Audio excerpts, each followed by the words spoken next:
Bon, j'aurais préféré faire ça en direct, histoire de gagner un petit peu de temps, mais la chaîne est trop petite, donc je ne peux pas vous le faire et en même temps, vu les moyens déployés, que je vous fais ça avec mon téléphone à l'arrache, devant mes rideaux et tout, je vous comprends que je développe pas plus que ça pour le moment. Pas le temps, pas l'énergie, qu'est-ce que vous voulez? L'énergie! L'énergie. Parlons d'énergie. Ça, vous avez envie de parler d'énergie?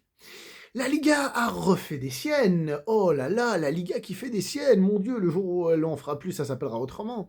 Cette fois-ci, qu'est-ce qu'on a? On a le Real Madrid qui a joué avant les 72 heures que l'UEFA oblige hein, pour prendre du repos. Bon, c'est 67 heures, hein, je crois, un truc comme ça. Mais la Liga, après une prolongation difficile, très physique, après les pénaltys, disait, eh ben tiens, on leur met le match juste avant. Encore une fois, est-ce qu'il y a quelque chose? Moi, je pense que le Real a encore été favorisé, tout simplement, comme d'habitude. Je pense qu'ils ont fait ça pour favoriser le Real Madrid. Encore une fois, moi, ça me paraît évident, en tout cas. Ils se sont dit, ils ont fait une prolongation, tout, on met le match tout de suite, comme ça, c'est fait, après, ils se reposent pendant longtemps. On est d'accord, hein? Ils ont fait ça pour le favoriser. Bon, bref.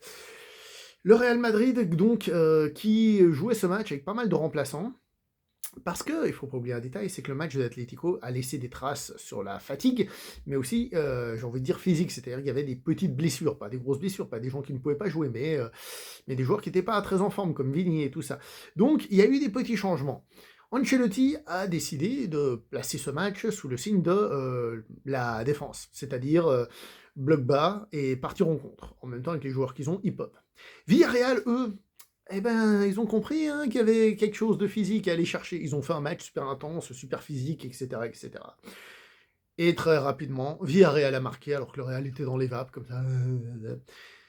Et ensuite, le Real s'est réveillé et, on peut le dire, deux buts de monsieur Kylian Mbappé, qui devient le sauveur de ce match, le sauveur de toute la situation. Et le Real a une phase de domination. Phase de domination qui s'est après beaucoup amoindrie.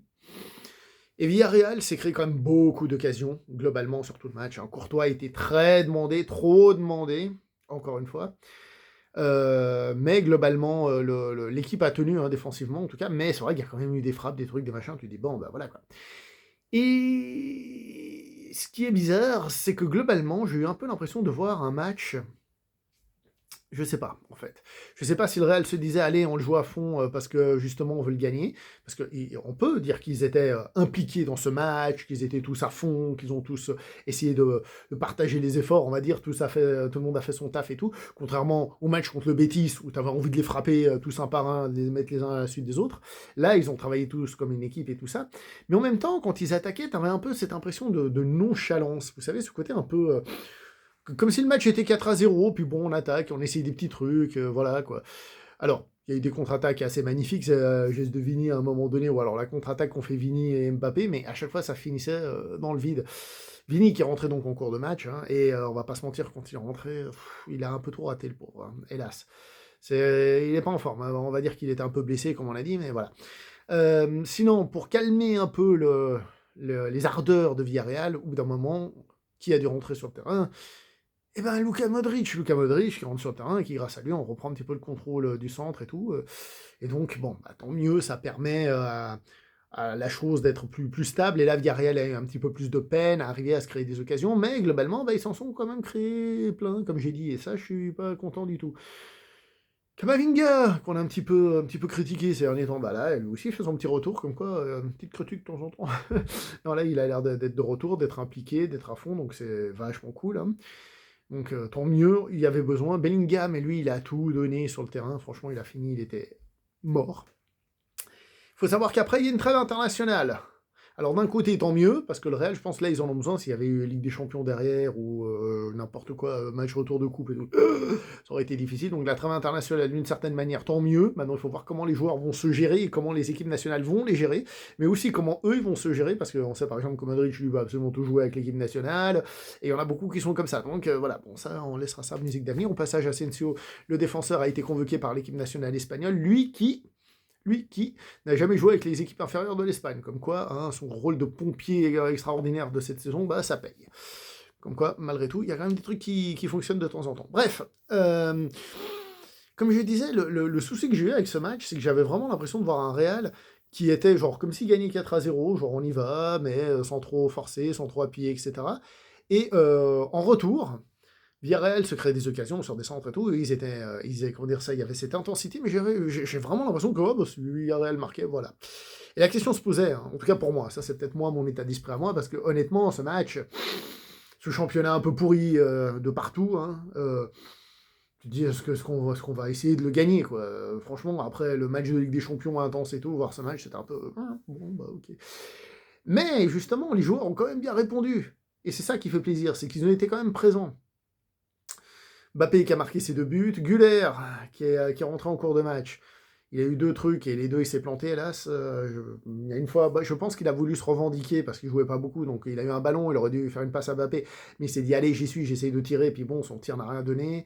Et ensuite justement il a essayé de faire une passe à Mbappé, justement après s'être fait engueuler, sans doute il a voulu trop la passer, là où il y avait peut-être autre chose à faire à ce moment-là, et puis ça a raté aussi. Bon c'est dommage, bon il a très peu de temps de jeu, etc. Donc bon voilà quoi. Valverde comme d'hab, hein.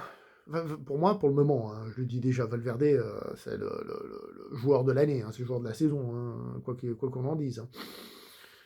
Et puis, puis voilà, quoi, un petit peu de tournure, c'est essayer de faire respirer tout le monde. Mais ce qui est intéressant, c'est aussi lorsque le coup de sifflet final a été sifflé, les joueurs, ils étaient morts, ils étaient pliés en deux, ils n'en pouvaient plus physiquement, ils n'en pouvaient plus. Là, il y a eu un combat physique suite au match de Ligue des Champions et tout, et de ce peu de temps de repos, qui s'est violemment ressenti avec des joueurs qui sont un petit peu pas très en grande forme et tout. Et donc, pour moi, là aussi, il y a eu un coup un peu de péripatéticienne de la part de la Liga. Encore un de plus, on va pas s'en plaindre. Hein. Au bout de 10, peut-être qu'on peut s'en plaindre, mais vous voyez, l'autre, vous voyez, il n'y a pas de caméra qui dit que oui ou non, il touche pas. Donc, par contre, quand tout le reste arrive, on n'en parle pas. Il y a Riles qui a fait une vidéo là-dessus sur l'antimadridisme. Il a enfin découvert ce que c'est que l'antimadridisme. Lui qui est toujours à prendre ses distances et tout.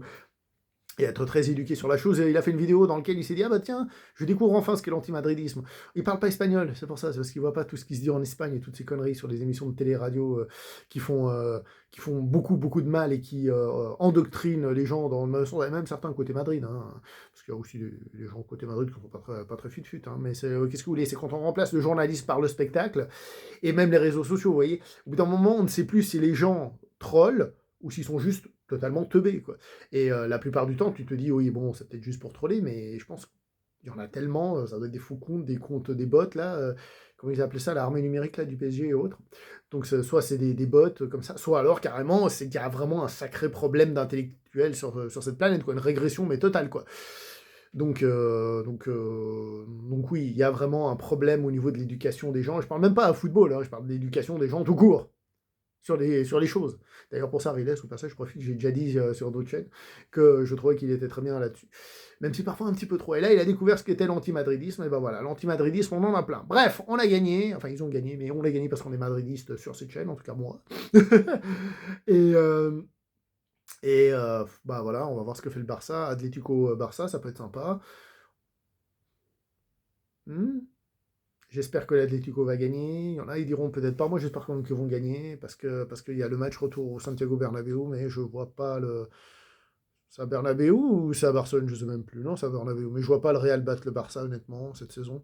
Donc, faut qu'il y ait des choses qui se passent ailleurs, je ne sais pas comment. Mais bon, si en plus les arbitres ils mettent des leurs. Bon, bref. C'est horrible, hein. Et je me vois parler comme ça d'arbitre, et je me dis qu'en fait, je suis tombé bien bas. Parce que malgré les fautes d'arbitre et tout ce que tu veux, voilà, quoi. Mais ce qu'il y a, c'est qu'on a des preuves et on voit des trucs qui sont beaucoup trop gros pour être vrais. Vraiment, vraiment beaucoup trop gros. Après, moi, j'ai des preuves de rien du tout. Hein. J'ai des preuves de rien. Je dis juste, on voit des trucs, c'est beaucoup trop gros, c'est tout. Je sais pas ce qui se passe.